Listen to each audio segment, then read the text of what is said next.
Saya akan sebutkan misal salah satu contoh kisah.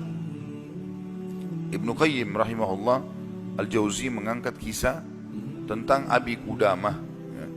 Seseorang yang disebutkan namanya oleh beliau. Sudah pernah saya sebutkan cerita ini belum? Selalu belum, ya. Baiklah. Abi Qudamah, kata Ibnu Jauzi, adalah seseorang yang suka berjihad. Di zaman dulu, zaman tabi'in, suka berjihad, berperang. Dan dia selalu memotivasi orang untuk berjihad. Ditanya di salah satu masjid waktu dia lagi pulang dari jihad, pengalaman apa yang paling berkesan bagi anda di kancah peperangan jihad? Dia bilang, kisah seorang anak muda yang bertemu bidadari. Maka orang tanya, seperti apa ceritanya? Dia bilang, satu waktu saya pulang ke negeri saya, di kotanya. Kemudian saya motivasi orang untuk berperang, berjihad. Sampaikanlah motivasi, ayat-ayat, hadis, kisah-kisah nyata. Sampai orang-orang pada termotivasi untuk berjihad. Dia bilang, setelah selesai saya pulang, besok saya ingin bentuk pasukan, bergabung dengan pasukan muslimin untuk berjihad. Waktu saya pulang ke rumah, dia bilang tiba-tiba ada suara perempuan depan pintu memanggil, wahai Abi Qudamah, Abi Qudamah. Dia bilang, saya baca, a'udzubillahi minasyaitonirrajim. Jangan sampai ini godaan syaitan. Perempuan malam-malam memanggil-manggil depan rumah. Dia enggak bilang, saya enggak mau buka pintu. Terdengar lagi suara kedua kali, Abi Qudamah, Abi Qudamah, buka pintu. Suara perempuan. Dia bilang, a'udzubillahi minasyaitonirrajim. Saya enggak mau buka ini, takut jadi fitnah, gitu kan. Terus perempuan itu rupanya nyaut depan pintu. Dia bilang, wahai Abi Qudamah, bukankah anda yang memotivasi kami berjihad? Dan saya terpengaruh dengan itu. Saya ingin menyumbang sesuatu. Bukalah pintunya. Dia bilang, saya dengar orang ini mau nyumbang hubungan dengan jihad, saya buka pintu. Perempuan itu rupanya bercadar. Dia bilang, pada saat saya buka pintu dan di hadapan saya tahu kalau orang ini kalau tidak pakai cadar, luar biasa Allah berikan kelebihan fisiknya. Terlihat wanita ini punya kecantikan tapi dia tutup auratnya. Lalu saya alihkan pandangan saya dan saya katakan, apa yang akan engkau sumbang, ibu? Dia bilang, sesuatu yang paling indah dari tubuh saya, hai Abi Qudamah, adalah rambut saya.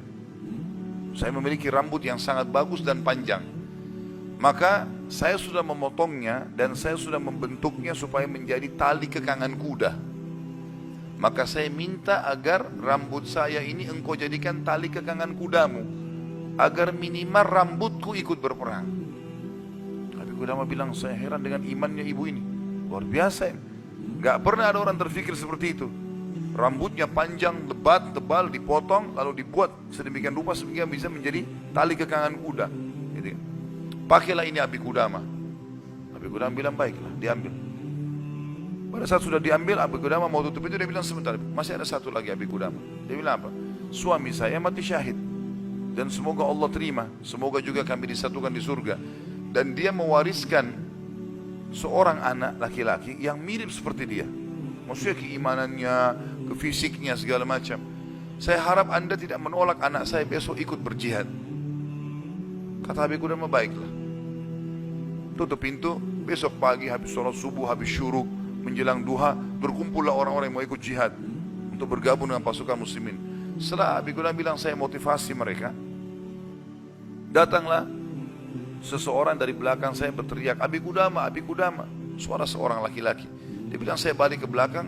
Waktu saya balik, saya seperti melihat matahari. Artinya ada seorang laki-laki putih, tinggi, gagah, rambutnya indah, fisiknya kekar di atas kuda. Dia bilang, saya sendiri kagum melihat orang ini. Luar biasa secara fisik, membuat orang sudah kagum.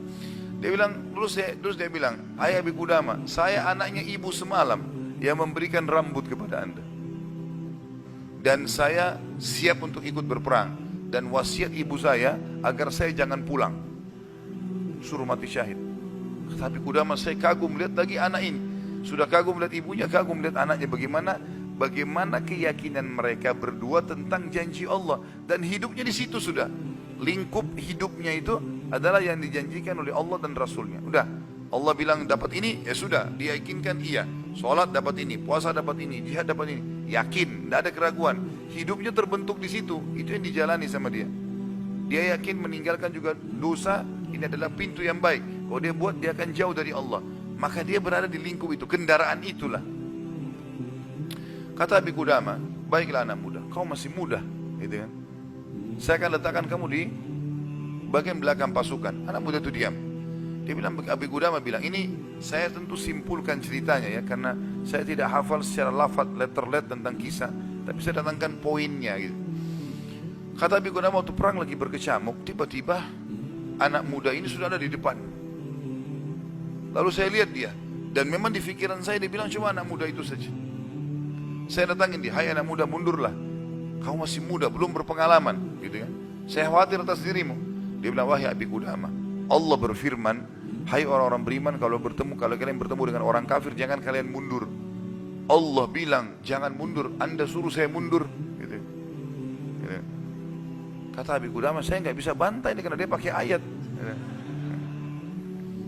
Maka saya pun berada di sebelahnya sampai akhirnya karena perang lagi berkecamuk terpisahkan, otomatis terpisahkan. Waktu pasukan lagi istirahat, saya coba cari anak muda ini. Saya nggak cari, pikirannya sudah nggak ada yang lain. Targetnya anak muda ini gitu. Itu betul-betul menarik perhatian dia. Dia bilang begitu saya lihat orang lagi istirahat semuanya karena capek berperang. Maka saya lihat anak muda ini sibuk menyiapkan makanan para mujahidin, mengikatkan tali kudanya, menyiapkan rumput kudanya. Pokoknya dia sibuk dengan itu. Jadi dia betul-betul menikmati apa yang sudah Allah dan Rasulnya perintahkan. Ini targetnya dan ini benar bagi saya. Selesai. Ini adalah konsep hidup saya. Gitu. Maka Abi Qudamah bilang, saya kagum melihat anak muda ini. Kemudian perang berkecamuk lagi. Berkecamuk lagi, yang kedua kali. Kemudian pada saat lagi maju, saya lihat anak muda itu di depan.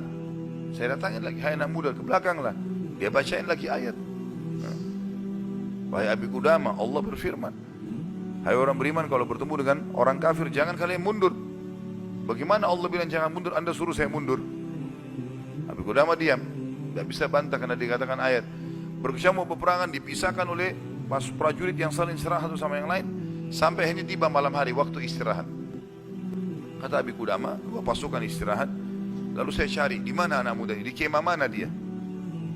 Cari-cari sampai dapat kemahnya. Kata Abi Qudamah, waktu saya masuk dalam kemahnya, saya temukan anak muda itu sedang tertidur dan senyum.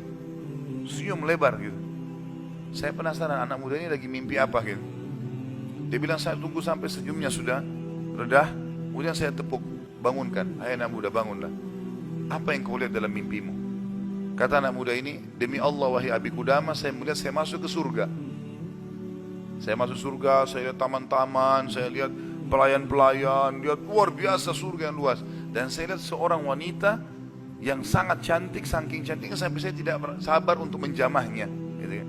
Lalu dia mengatakan, belum waktunya hai suamiku. Padahal sebenarnya anak muda ini belum menikah. Ya. Lalu dia bilang, engkau, perempuan itu bilang, engkau akan bertemu dengan aku besok siang. Kata anak muda itu, setelah itu Anda bangunkan saya. Dan saya berharap Allah membuat saya mati syahid besok. Untuk mendapatkan apa yang Allah janjikan. Yang jelas, kata Abi Qudamah, saya kagum. Artinya Abi Qudamah pun sekian tahun berjihad belum pernah mimpi seperti ini. Gitu kan? Besok pagi dia bilang berkecamuk lagi peperangan. Saya temukan anak muda itu di depan. Terus dia menyerang musuh. Gitu kan? Sampai akhirnya peperangan selesai. Dan sudah menang muslimin. Korban banyak di musuh dan di orang muslim. Anak Abi Qudamah bilang target saya mengejar mana? Cari anak muda ini. Terbunuhkah atau belum terbunuhkah? Dicari. Dia bilang saya cari di jenazah prajurit muslim yang disusun. Ternyata ada bergeletakan. Saya temukan ada anak muda itu. Penuh dengan darah. Ya. Tapi masih hidup. Dan dia lihat waktu saya datang dia dengan senyum mengatakan, Abi Qudamah kesinilah. Dalam kondisi lagi luka-luka ini. Berdarah-darah. Gitu ya. Kata Abi Qudamah, saya pun datang. Apa beritamu hai anak muda? Dia bilang, hai Abi Qudamah, kalau kau pulang nanti ke kampung kita, ke negeri kita, sampaikan ke ibu saya salam dan bilang impian beliau sudah terkabulkan. Artinya saya akan menyusul ayah saya mati syahid. Lalu pesannya ini luar biasa. Dia bilang, wahai Abi Qudamah, apa kau ingat kisah tadi malam bidadari dalam mimpi saya? Kata Abi Qudamah, iya. Sekarang ada di sebelah saya, sedang senyum dan menunggu ruh saya keluar. Lalu dia akan membawa saya ke surga. Lalu kata Abi Qudamah, orang itu pun meninggal dunia dalam kondisi dia tersenyum, gitu kan. Maka Abi Qudamah bilang, saya menangis, gak bisa menahan melihat luar biasanya. Ibunya luar biasa, anak muda ini luar biasa, 17 tahun, punya kelebihan fisik yang mungkin tadi saya bilang, kebanyakan kita di Indonesia dihabiskan pada hal yang foya-foya, coba-coba kemaksiatan, ini semua omong kosong nih, dari syaitan, bukan begitu. Anak muda ini dididik oleh ibunya untuk targetnya surga. Bagaimana berperang mati syahid, seperti itulah. Kata Abi Qudamah, saya pun menguburnya. Waktu kami pulang ke negeri kami, target saya ke rumah ibunya, bukan ke rumah saya lagi. Orang semua pada pulang ke rumahnya, ketemu keluarganya. Dia bilang, saya cari ibunya anak muda itu.